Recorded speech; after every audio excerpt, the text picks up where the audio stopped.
दोस्तों, आज की यह वीडियो आपके लिए बहुत ही खास होने वाली है, तो पूरी जानकारी के लिए वीडियो को पूरा जरूर देखना। वीडियो को शुरू करने से पहले अगर आप श्री कृष्ण जी को मानते हैं तो कृष्णा इंस्पायर्ड साधु साउजेंड के चैनल को जरूर सब्सक्राइब करें। तो चलिए दोस्तों, वीडियो को शुरू करते हैं। आज की कहानी है, वृंदावन से मथुरा जाने के बाद कृष्ण फिर कभी वृंदावन वापस नहीं लौटे। केवल 2 बार वह राधा से मिले थे, एक कुरुक्षेत्र में जिसका वर्णन किया जा चुका है। यह कथा उस दूसरी बार के मिलन की है। घटना उस मूसल युद्ध के पहले की, जिसमें शराब पीकर आपस में लड़ते हुए सभी यदुवंशी मर गए थे।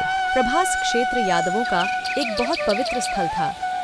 ध्यान दीजिए कि विख्यात प्रथम शिवलिंग सोमनाथ प्रभास क्षेत्र में ही है। इस मंदिर का सुसज्जीकरण भी श्री कृष्ण ने ही कराया था। इसके उत्तर में प्रभास का विस्तृत भूभाग है। इसी स्थान पर मैदान से थोड़ी दूर पर बहेलिये ने श्री कृष्ण के पैर में बाण मारा था।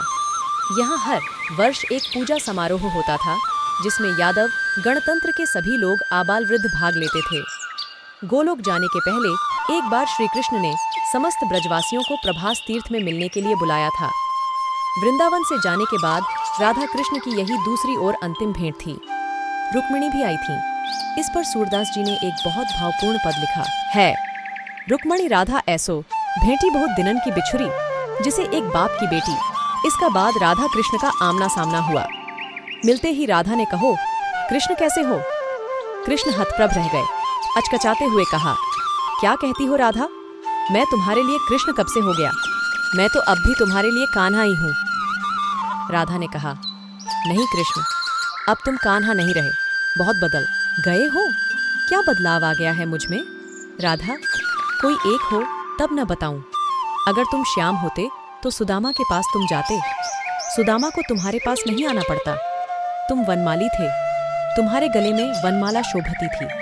शायद तुम्हें नहीं मालूम हुआ होगा कि तुम्हारे लिए माला बनाने के लिए मैं और मेरी सखियां ललिता, विशाखा, अनुराधा, कुसुम, शैव्या आदि वृंदावन के 7 वनों से फूल चुनती थीं। कितनी बार बाहों में खरोंच आई, ओढ़नियां फट जाती थीं, घर पर मार पड़ती थीं, पर जब तुम वही वनमाला पहनकर हंसते थे तो आत्मा तृप्त हो जाती थी। लगता था कि लोक परलोक दोनों बन गए। आज तुम्हारे गले की वह वनमाला कहाँ गई? आज तुम्हारे गले में हीरे जवाहरात जड़ित सोने की माला है। जिन हाथों में मुरली शोभायमान होती थी, उन हाथों में सुदर्शन चक्र आ गया है। जब तुम मुरली बजाते थे तो मनुष्य क्या पशु पक्षी भी सुनने के लिए जुट जाते थे। आज उन्हीं हाथों से संहार कर रहे हो। लोग कहते हैं कि तुम भगवान हो, और ऐसा तुमने भी गीता में कहा है, मत्तम परतत्रण्णान्यत किंचिदस्ति धनंजय मयि सर्वमदिमश्रोतम सूत्रे मणिगणायुव। पर मैंने तो तुम्हें ब्रह्म माना ही नहीं। तुम तो मेरे नंद के लाल मुरलीधर श्याम थे, एक सामान्य ग्वाला। तुम्हारे इस रूप का तो पता ही नहीं था। तुमने उद्धव को भेजा था हमें निर्गुण ज्ञान बताने के लिए। उद्धव ने तो बताया ही होगा कि हमारा प्रेम क्या है और उनकी क्या गति। कृष्ण सुनते रहे और तब कहा, लेकिन मैं तो तुम्हें अब भी याद करता हूँ। तुम्हारी याद आती है तो आंखों आंसू निकलते हैं। राधा, लेकिन मैं तो तुम्हें कभी याद नहीं करती।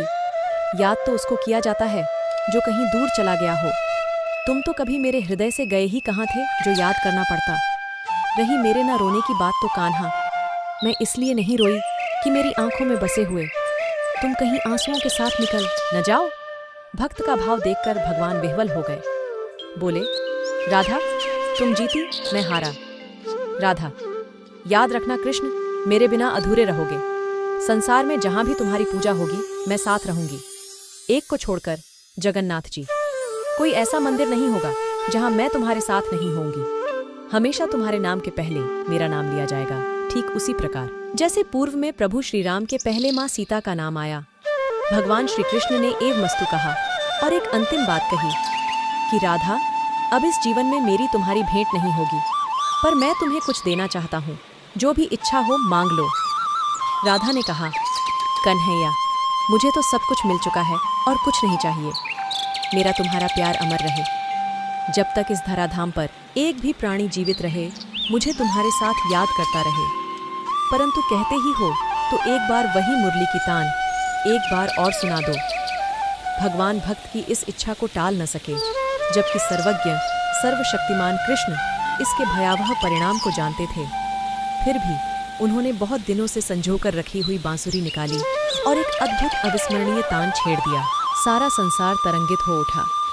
यद्यपि कृष्ण ने अनेकों बार मुरली बजाया था, पर यह तान विलक्षण थी, अद्भुत शांति थी और हृदय के तार को झंकृत करने वाली थी। ऐसी धुन न कभी बजी थी और न कभी बजेगी।